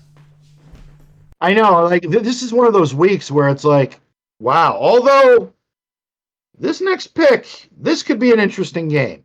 We've got the Eagles at the Rams, Mm. and Philly is favored by Oh. 4.5. That's going to be a slobber knocker, I think. Yeah, if Cooper Kupp was in the lineup, oh, This is a I don't tough know. one. What do you think, Sturm? I am leaning towards Rams on this one. And I think I'm going with the Rams. And the reason I'm going with the Rams is they've been playing well. They're pretty hot. They've had a brutal schedule to start with. I mean, their losses are to the Niners and the Bengals. I mean, the Bengals have been weak, but still losing. On the road against the Bengals at the beginning of the season, I think everyone had that chalked up as a loss. So they beat the Seahawks on the road, beat the Colts on the road. They're getting better. I think that they can upset the Eagles. Eagles have to go across the country, a road game. And I don't think the Eagles are going to go undefeated. I think this is one of those games that they could end up losing. I mean, they almost lost to the Commanders, so they almost lost to the Vikings in week 2. So I think the Eagles are vulnerable. I think the Rams. I think they're gonna nip them in this one. They're gonna get them. Rams. All right, he's got the Rams.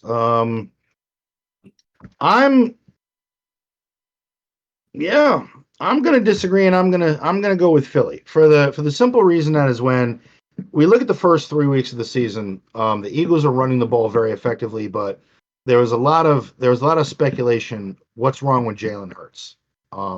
This last game, he threw for over 300 yards, had a couple of touchdowns. It again kind of looks like we're starting to approach that first threshold of the season where teams are starting to figure out their identity, what works, what doesn't. I think the Eagles were on to something in the passing game. And again, the Commanders' defense is not horrible, but Jalen Hurts had a good game in the air. We've seen the Rams be in shootouts before, so their secondary is suspect.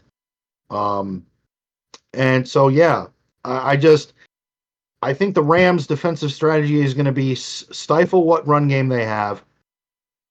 Puka Nacua doesn't get a lot of touchdowns, but he racks up a lot of yards. So I think they're going to let him have his game, but shut down everything else. I like Philly to win.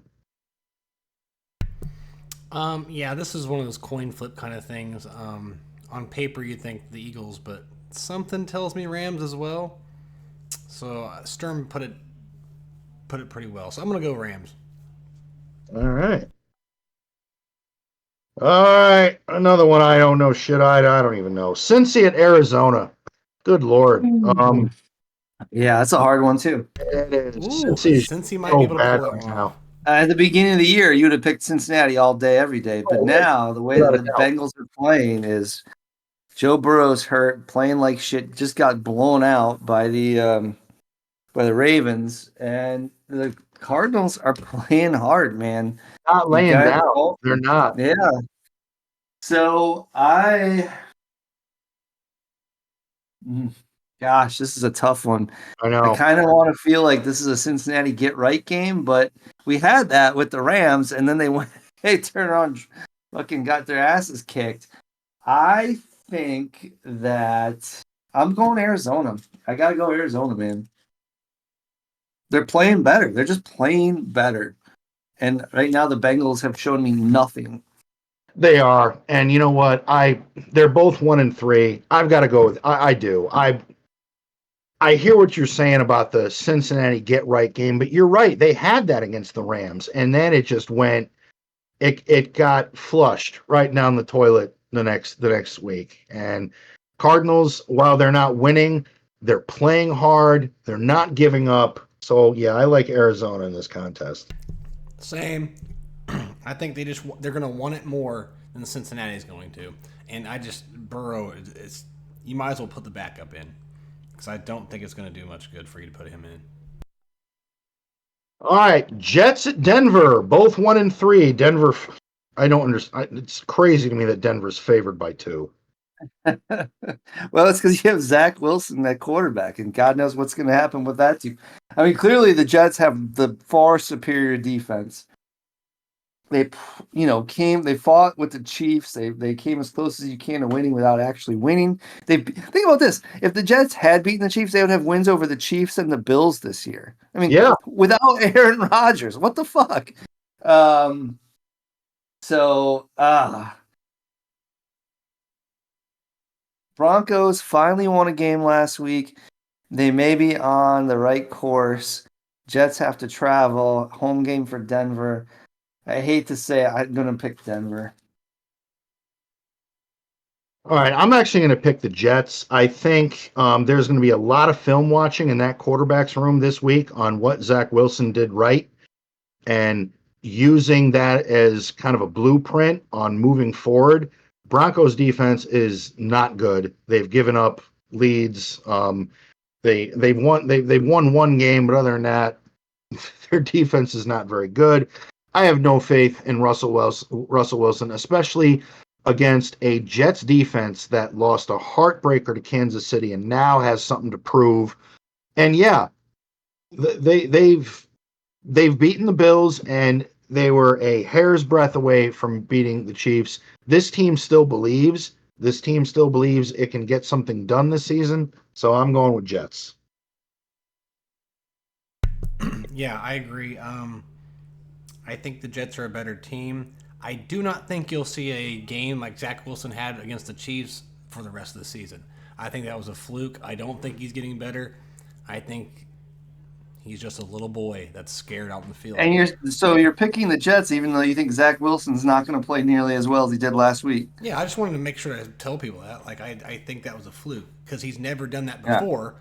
Well, I don't know if he's going to play as well, but I think a lot of film is going to be watched on what he did well and trying to adjust the play calling to what he may be more, what looks he got in that game. But yes, I'm saying that he won't do as well, but I still think they'll get the win because that defense is really, really, really good. Jet defense is dirty. Yeah, it really is. And that's been winning games for them. Not all of them, but it's when they do win games, it's thanks to them. So, yeah, I'm going Jets.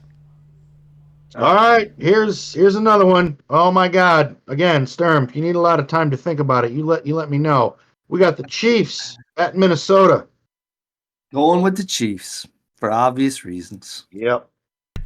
But if you know the Chiefs, you know it's going to be a crazy game. Here we go. Even though it's 0-4, they're 0-4, or what are they? 1-3. 1-3. Yeah, but they're 1-3. They struggled to beat Carolina. They had to rally. The team is in disarray.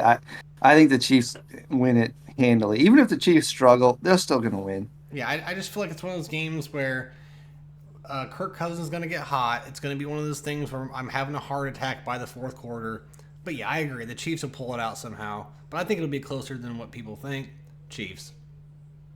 And also, they're talking shit and giving Chiefs bulletin material, like huge bulletin material.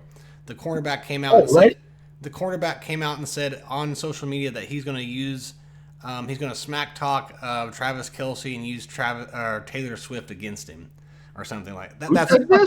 It's the quarter. I don't know how to look it up. I've been trying to find it since we've been talking, but it's just one of the cornerbacks. I don't know what his name was, but it's all over Facebook, and I shared it the other day. But if I find it later, I'll tell you. But yeah, they're giving him bulletin board material, so I think Chiefs get this. Is it at home or it's at home, right?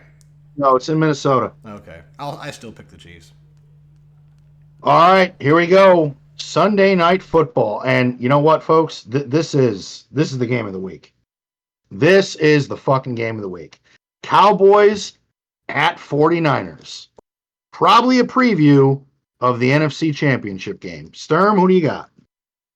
So on paper, maybe the game of the week, but I'm not convinced by the Cowboys and Dak Prescott. They lost to the Cardinals and the 49ers at home on prime time. This team, they have not had a hiccup all season, really. Nope. And I think they just keep marching on and they make the Cowboys look foolish. I got the Niners in this one.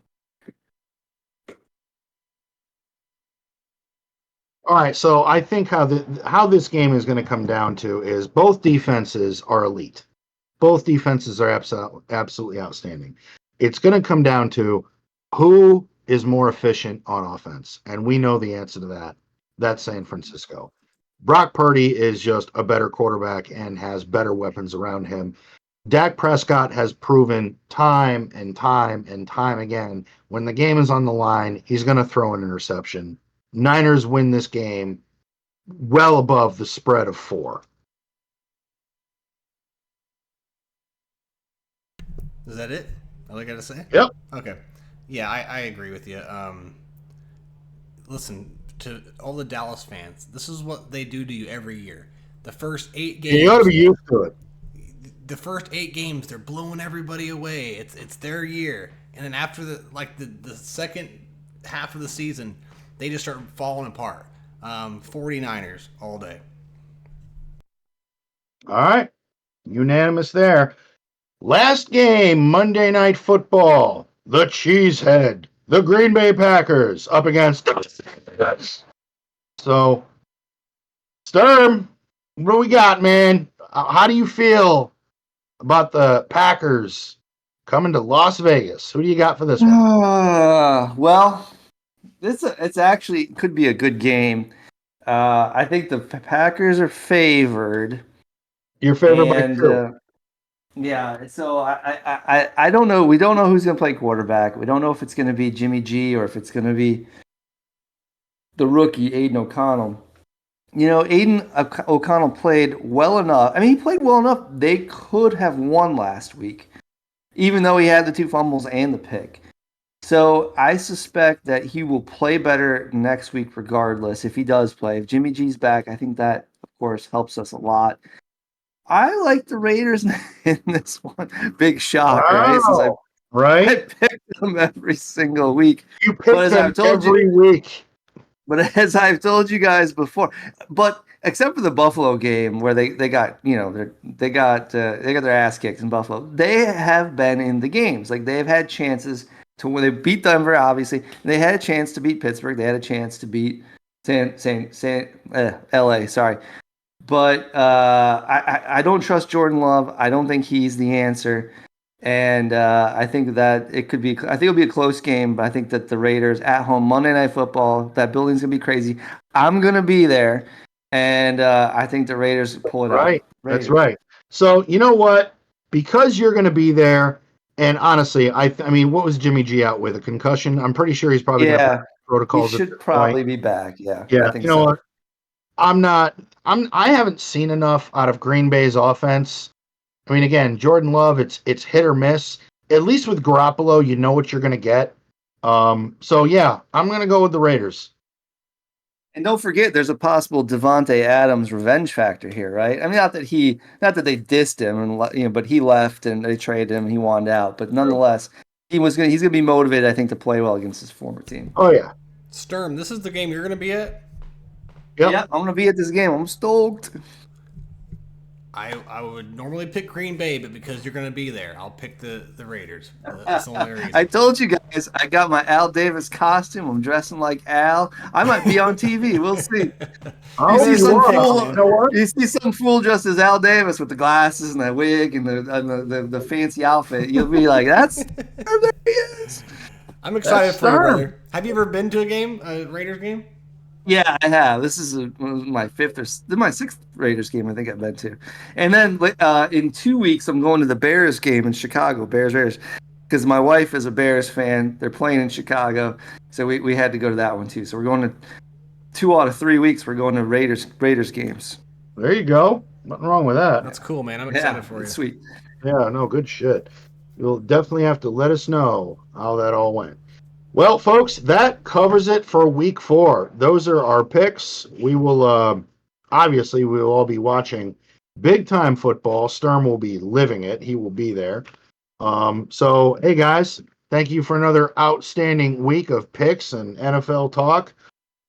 We will see if we will be crowning a new shit talker. Not that anybody really talks shit, but somebody with bragging rights for next week, because Sturm's been dominating the field. So let's see if 3 out of 4, baby. 3 out of 4. I'm trying to step it up, man. Fuck. You guys are making me look bad. I'm Bones Thomas, man. I know. Thomas. I gotta win one. I think All right, my gentlemen, visions are thank coming you. for a different year. Sorry, bud. Go ahead. What was that? I said my Bostradamus visions that keep coming in. I think it's next year's predictions that I'm seeing, not this year's. I'm mistaken it for that. Go ahead, brother. Do your thing. No, I was going to say I am all set, gentlemen. Tomorrow's another early day. Work. But from myself, from Old Man, Sturm, Bob, thank you very much for coming on and talking to Pigskin, and thank all of you for watching us. So if you guys want to say your goodbyes, we will be out. Go ahead, Stern. Take care, guys. Great podcast. Thanks for having me on, and let's go Raiders. Will do. And go Baltimore, because the Steelers are going to lose. And go Chiefs, because they're the number one in the league. Niners, you have a loss. Yeah, Niners. I go with Niners. Yeah, everyone's entitled to their That'd be a opinion. juicy Super Bowl rematch, wouldn't it? Niners get revenge over the Chiefs in the Super Bowl. That'd be pretty sweet. They think they get revenge, and then Mahomes comes out and does a 20-yard run on them at the very end, like they always does. The holding call is not called.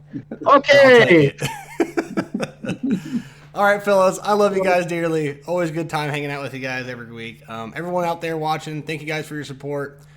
Thank you guys for coming by and hanging out with us every week. And with that being said, you guys ready to get out of here? I'm done. I'm ready. All right, All right, everyone. Take care, guys. We will see you next week. Out.